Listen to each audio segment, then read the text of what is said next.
Hello everyone, good evening. তোমরা সবাই কেমন আছো? আশা করছি ভালো আছো। তো আমরাও ভালো আছি। Welcome back to our channel Dipali Fauji wife. আজকে একটা নিউ ব্লগ নিয়ে এসেছি তোমাদের সাথে আলোচনা করবো বলে। আশা করছি আজকের ব্লগটা তোমাদের অনেক ভালো লাগবে। ভালো লাগলে অবশ্যই লাইক কমেন্ট শেয়ার আর সাবস্ক্রাইব করে আমার পাশে থেকো। তো আজকে আমি তোমাদের সঙ্গে শেয়ার করব আমার প্রেগনেন্সি জার্নিতে আমার মেয়ে সন্তানের ক্ষেত্রে আমার মধ্যে কী লক্ষণ দেখা দিয়েছিল, অর্থাৎ মেয়ে সন্তান হওয়ার যে লক্ষণ সেগুলো শেয়ার করব। মানে এটা আমার পুরো পার্সোনাল এক্সপিরিয়েন্স, মানে আমার সাথে কী কী ঘটেছিল বা আমার কী কী লক্ষণ দেখা দিয়েছিল সেগুলোই কিন্তু তোমাদের সাথে শেয়ার করব। তো প্রথম থেকে লাস্ট পর্যন্ত আজকের ভিডিওটা কিন্তু তোমাদের দেখতে হবে। তো ভালো লাগলে অবশ্যই লাইক কমেন্ট শেয়ার আর সাবস্ক্রাইব করে আমার পাশে থেকো। আমাকে আগিয়ে নিয়ে যাওয়ার জন্য তোমরাই পারবে আগিয়ে নিয়ে যেতে আমাকে, আমি যাতে তোমাদের অনেক ভালো ভালো ভিডিও উপহার দিতে পারি। তো অবশ্যই সেই জন্য কিন্তু নোটিফিকেশান আগে পাওয়ার জন্য সাবস্ক্রাইব করতে হবে। আর আজ পর্যন্ত যে যে ভিডিও শেয়ার করছি আশা করছি তোমাদের অনেক উপকারে লেগেছে, আর আশা করছি আরও ভালো ভালো ভিডিও দেওয়ার চেষ্টা করব। তো চলো আজকে আমি তোমাদের সঙ্গে প্রথম থেকে শুরু করছি। আর মেন কথা হচ্ছে মেয়ের সময় আমার কোন টাইমে পিরিয়ড এসেছিলো সেটাও শেয়ার করব। আর অনেকে কমেন্ট করছো, তো ভাবছি তো তোমরা আমার এই কমেন্ট বক্সে কমেন্ট করো, তোমাদের যার যা কোয়েশ্চেন আছে এ টু জেড সমস্ত কমেন্ট করো এই ভিডিওর কমেন্ট বক্সে। আমি কিন্তু একটা Q&A ভিডিও আনার চেষ্টা করব। মানে তোমরা যদি কমেন্ট করো অবশ্যই আমি নিয়ে আসবো, নেক্সট ডে নিয়ে চলে আসবো। তো চলো মেয়ে সন্তানের ক্ষেত্রে আমার মধ্যে কী কী লক্ষণ দেখা দিয়েছিল সেগুলো বলি। প্রথমেই বলবো, আমার কন্যা সন্তান যখন হয় তখন আমার নভেম্বরের দিকেই ছিল আমার পিরিয়ড ডেট, 30 নভেম্বর। আগেও বলেছি এখনও বলছি, 2021 সাল ছিল। তো সেই সময় আমার পিরিয়ড আসে, তারপরে তো আর পিরিয়ড আসেনি। আমি কনসিভ করি। কনসেপ্ট করার পর আমি যেটা লক্ষ্য করলাম, আমার মধ্যে প্রথম মানে পিরিয়ড মিস হওয়ার আগেই আমি কিছু লক্ষণ দেখতে পেয়েছিলাম। সেটা হচ্ছে প্রচুর পরিমাণে বমি পেত, 2-1 দিন বমি করে ফেলেছি, কোনো কিছু খেতে ভালো লাগতো না, ঘুমাতে ইচ্ছে করতো, এগুলোই হলো। তারপরে আমার পিরিয়ড কিন্তু মিস হয়। মিস হওয়ার পরে আমি কী করলাম, আমি কিট নিয়ে এসে বাড়িতে একটা টেস্ট করলাম। টেস্ট করে জানতে পারলাম যে আমি প্রেগনেন্ট। তারপরে আস্তে আস্তে যেটা লক্ষ্য করলাম আমার মধ্যে প্রথম যেটা, সেটা হচ্ছে মর্নিং সিকনেস। যেটা মর্নিং সিকনেস কিন্তু খুব ছিল।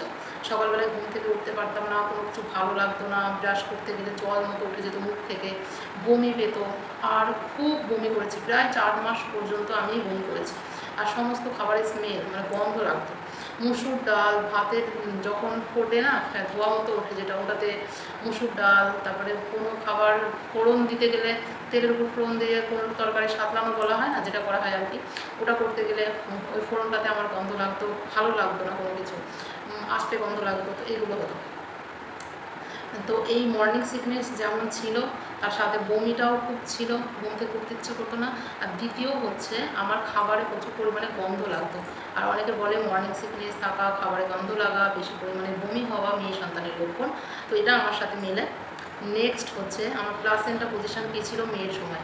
মেয়ের সময় প্লাসেন্টা পজিশন কিন্তু ছিল অ্যান্টেরিয়ার প্লাসেন্টা পজিশন ছিল। অনেকে বলে অ্যান্টেরিয়ার প্লাসেন্টা থাকলে নাকি এটা মেয়ে সন্তানের ক্ষেত্রের থেকে ছেলে সন্তানের দিকে বেশি যায়, নাকি অ্যান্টেরিয়ার থাকলে নাকি ছেলে হয়। আমার কিন্তু মেয়ে হয়েছিল। নেক্সট হচ্ছে FHR কত ছিল। FHR সবসময় হাই থাকতো, মানে 150-এর উপরে থাকতো, 157-56।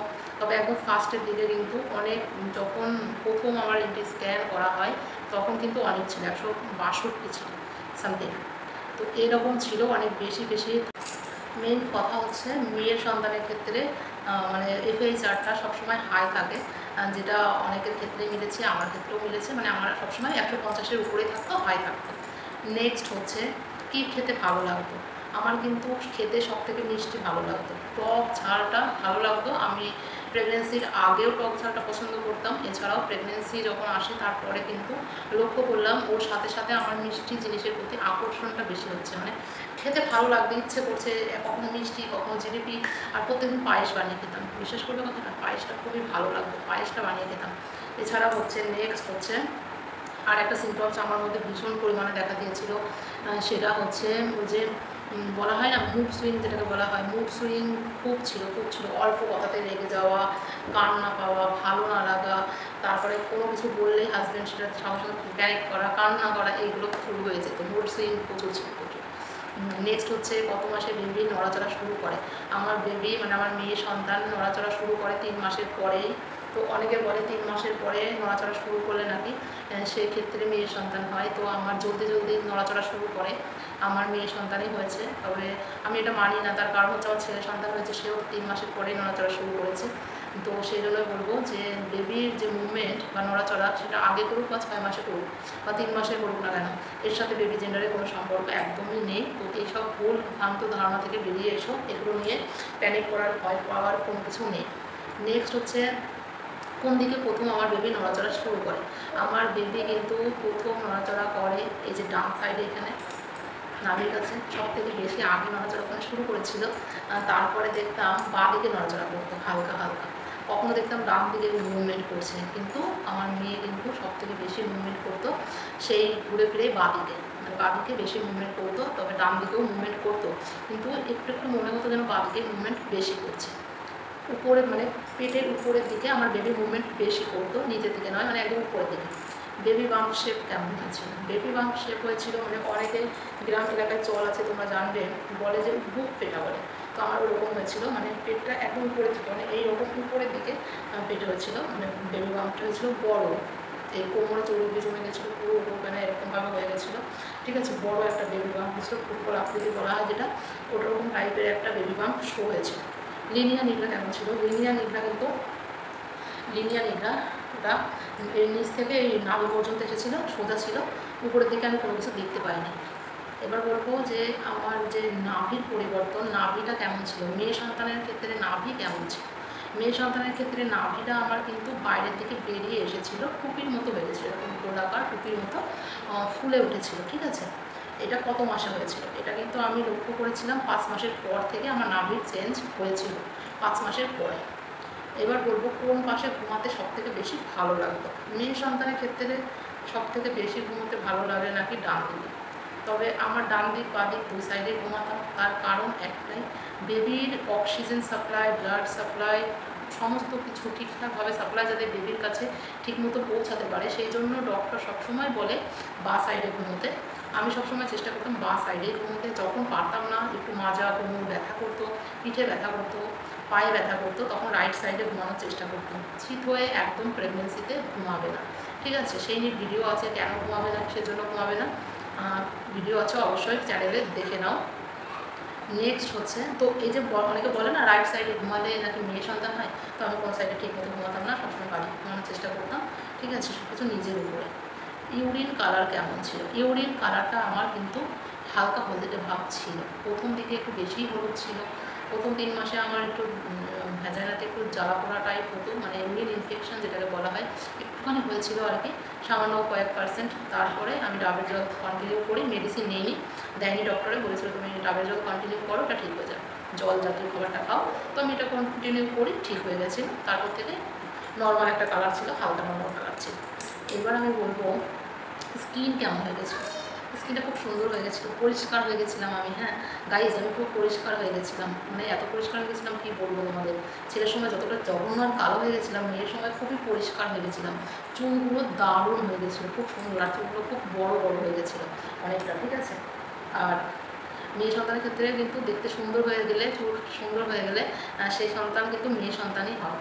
এবার নেক্সট বলবো পা ফুলে গেছিলো কত মাসে? পা ফুলে গেছিলো আমার ওই 7 মাসের দিকে, কিন্তু আমার পা ফুলতো, সরি 6 মাসের দিকে, 6 মাসের দিকেই আমার পা ফুলে যেত, খুব বেশি পা ফুলতো, একা ছিলাম, কাজকর্ম করতে হতো। মানে 2 সন্তান হয়েছে, 2 সন্তানের ক্ষেত্রেই প্রেগনেন্সি জার্নি একা কাটিয়েছি, মানে হাজব্যান্ডের সাথে। ওদেরকে লালন পালন করা, বড় করা একা করেছি, যেহেতু নর্মাল ডেলিভারি আমার, আমি পারতাম। মেয়ে সন্তানের ক্ষেত্রে দুটো মানে যখন ডেলিভারি হয় আর কি, আমার সেলাই করেছিল ভেজাইনাতে 9টা মতো। ঠিক আছে, কেটে গেছিলো একটু, যার জন্য ডেলিভারি ফার্স্ট টাইম তো সেই জন্য, তো তখন একটু কষ্ট হতো, উঠতে বসতে, বাথরুম যেতে, সেলাই বুঝতে পারতো মেন জায়গায়, তো কষ্ট হতো। এইবার আমি বলবো যে আমার মেয়ে সন্তানের ক্ষেত্রে আমার মেয়ে সন্তানের ক্ষেত্রে প্লাসেন্টা বলে দিয়েছি, এপিএইচআরও বলে দিয়েছি। এছাড়াও এইগুলোই কিন্তু আমার মধ্যে বেশিরভাগটাই দেখা দিত। এছাড়া আর সেরকম কোনো লক্ষণ আমি মানে ঠিক খেয়াল নেই আমার, আর কোনো কিছু সিমটমস দেখা দিয়েছিল কিনা। তবে এই মেন যে সিমটমসগুলো বললাম, এই সিমটমসগুলোই আমার মধ্যে দেখা দিয়েছিল। এছাড়া আর কোনো সিমটমস আমার এই মুহূর্তে খেয়াল নেই, এগুলোই দেখা দিয়েছিল তাই জানি। তবে নেক্সট একটা কথা বলবো, আমি একটা জিনিস লক্ষ্য করলাম এই ইউটিউবে শুক্লপক্ষ বা কৃষ্ণপক্ষ, অমাবস্যা বা পূর্ণিমা তিথি নিয়ে ভিডিও যে বানানো, যে টপিকটা বুঝে ক্যালকুলেট করে আমি যে তোমাদের সঙ্গে টিপস শেয়ার করেছিলাম ছেলে সন্তান বা মেয়ে সন্তান হওয়ার যে পক্ষ, যেটা আমি দেখলাম আমার কন্টেন্ট নিয়ে কেউ কপি করে ভিডিও বানিয়েছে। তো এটা জাস্ট আমি ভাবতে পারিনি যে আমার কন্টেন্ট চুরি করে অন্য কেউ ভিডিও বানাচ্ছে, এটা কিন্তু ঠিক নয়, ঠিক আছে। তবে একটা কথা তোমাদেরকে বলবো, যে চুরি করেছে করুক, আমার তাতে যায় আসে না। তবে আমার কন্টেন্ট এরকম ভিডিও এর আগে কেউ কোনোদিন বানায়নি, আমি প্রথম ইউটিউবে এরকম ভিডিও বানিয়েছিলাম। কেউ চুরি করে ভিডিও করছে এটা আমি জাস্ট মেনে নিতে পারছি না। তবে আমি একটা কথা বলবো তোমাদেরকে, শুক্লপক্ষ করতে পিরিয়ড এসেছিল আমার মেয়ে সন্তানের সময়, কৃষ্ণপক্ষতে মিলিত হয়েছিলাম যার জন্য মেয়ে সন্তান হয়েছে। তো শুক্লপক্ষতে পিরিয়ড আসলে কৃষ্ণপক্ষতে গিয়ে মিলিত হলে সেই সন্তান কিন্তু মেয়ে সন্তানই হয়। মানে আমার ক্ষেত্রে তাই মিলেছে, সবার সাথে না মিলতেও পারে। তাই প্লিজ তোমরা বারবার বলো না দিদি আমার এই হয়েছে, আমার ওই হয়েছে, এর ওই হয়েছে, ওই হয়েছে। তার কারণ দেখো আমি নিজেরটাই তোমাদের সঙ্গে শেয়ার করি, তাই অন্য কারোর কী হলো কী হবে না তোমরা যদি এরকম ডেট বলতে থাকো, আমি এত ক্যালকুলেট করে বিশ্বাস করো বলতে পারছি না। এক একজন বলছে অমাবস্যায় তার নাকি মেয়ে হয়েছে, কেউ বলছে অমাবস্যার দুদিন আগে পিরিয়ড এসেছে মেয়ে হয়েছে। ভাই আমার তো অমাবস্যার দুদিন আগে পিরিয়ড এসে আমার ছেলে হলো, আর এটাই তো মানে হয়ে আসছে, সবার দেখছি। এর আগেও অনেকের কমেন্টে রিপ্লাই করেছি তাদের ছেলেই হয়েছে, তারা রিপ্লাই করেছে আমাকে, তাদেরকে আমি রিপ্লাই করেছিলাম ছেলে হবে, হওয়ার পরে তারা আমাকে বলেছে দিদি ভাই আমার ছেলে হয়েছে। বিশেষ করে এগুলো শোনার পরে ভীষণ ভালো লাগে। তো আশা করছি তোমরা বুঝতে পেরেছো। আজকের ভিডিওটা এখানে শেষ করছি। ভালো লাগলে অবশ্যই লাইক কমেন্ট শেয়ার আর সাবস্ক্রাইব করে আমার পাশে থেকো। বাই।